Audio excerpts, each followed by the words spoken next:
నిన్ను నువ్వు నమ్మి ముందుకు సాగు,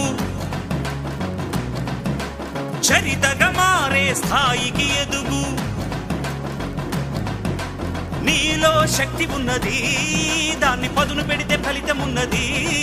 మంచి రోజు రేపే ఆరంభించవా. అరే ఎవరి గుణం ఏమిటో, ఎవరి బలం ఏమిటో చూసింది ఎవరంట. అరే విత్తనము చిన్నదంట, మర్రి చెట్టు పెద్ద